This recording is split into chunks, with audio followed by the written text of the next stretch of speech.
Okay आज yes आज सर्वांना नमस्कार. कल जो पाऊस पडत होता त्याच्यामध्ये एक दुर्दैव घटना घडली. त्याच्यामध्ये एक छत कोसळून 2 लोकांची मृत्यू झालेली आहे. तो त्याच्या शासनातर्फे जो आपला आपत्ती व्यवस्थापन विभाग आहे त्यांच्या माध्यमातून जो एक आपत्तीमध्ये जो म्हणजे जो एक कॉम्पन्सेशन असतो त्याच्यामध्ये 4-4 लाख रुपयाचं कॉम्पन्सेशन ते मंजूर करण्यात आलेलं आहे आणि ते आज सन्माननीय दादाजी भुसे साहेबांच्या माध्यमातून त्याचे वाटप करण्यात येणार आहे. याबद्दल सर्वप्रथम मी त्यांच्या कुटुंबाला भावपूर्ण श्रद्धांजली अर्पित म्हणजे माझी वेदना मांडतो आणि त्यांना भावपूर्ण श्रद्धांजली अर्पित करतो. दुसरी गोष्टी आजच्या या बैठकीत घेण्याच्या आणि आज 2 बैठक मालेगाव शहरामध्ये घेण्यात आले. मालेगाव शहर इनर आणि आउटर या 2 मतदारसंघ आहे. तो या दोनों मतदारसंघाचे जो काही BLO सुपरवायझर आणि असिस्टंट ERO त्याच्यासोबत आपले सगळे अधिकारी वर्ग जो होते त्यांच्यासोबत एक बैठक घेण्यात आली.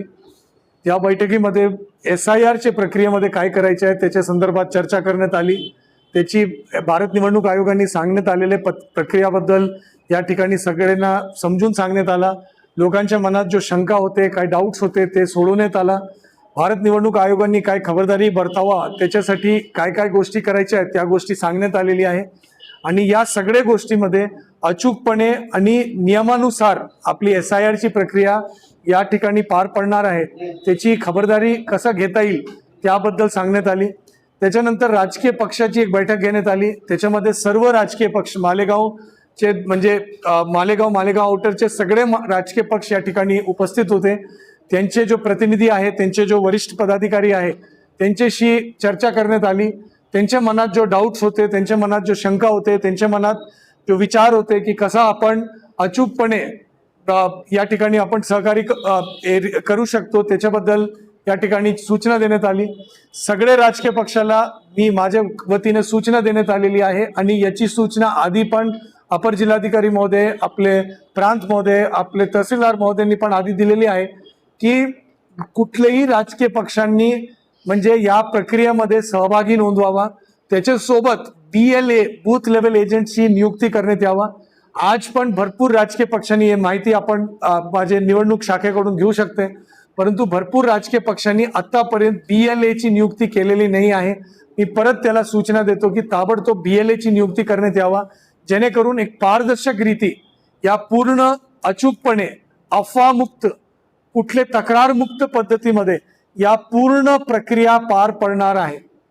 या पूर्ण प्रक्रियामध्ये विशेषतः अशिक्षित विशेषतः ज्येष्ठ विशेषतः दिव्यांग विशेषतः जो म्हणजे वेळोवेळी बाहेर पडतो जसे आपले भटके विमुक्त जाती या सर्व समाजाचे वंचित घटकाचे जो लोक आहे त्या सर्व लोकांवर विशेष लक्ष देऊन त्यांच्या म्हणजे चुकून म्हणजे मतदान डिलीट होता कामा नये. SIR प्रक्रियेमध्ये त्याला कुठल्या अडचण होता कामा नये.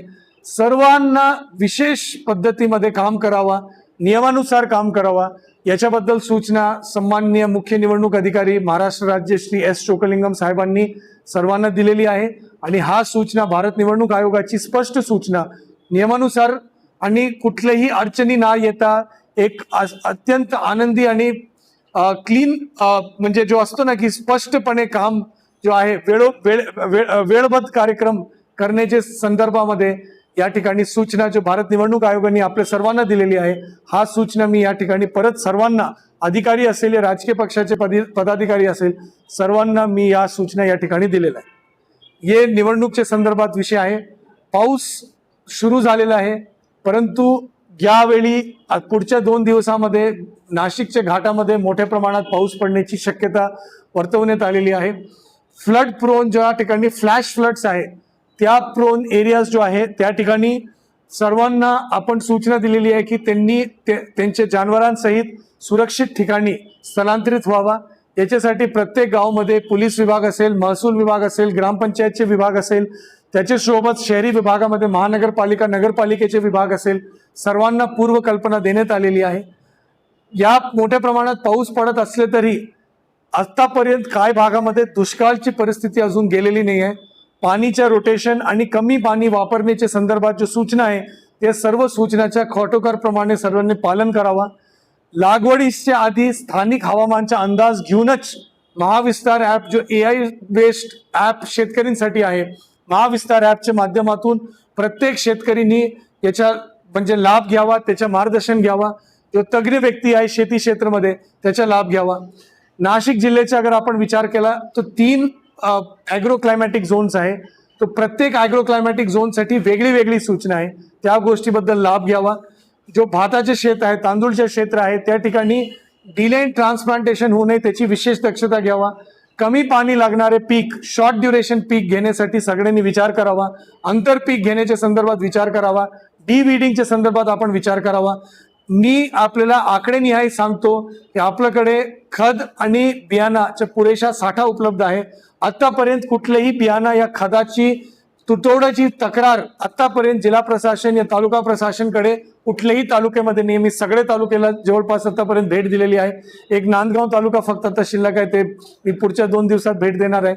तर माझी सर्वांना यही सूचना आहे की याच्याबद्दल कुठलेही तुटवडा नाही आहे. सर्वांनी या संदर्भामध्ये याच्याबद्दल लक्ष द्यावा.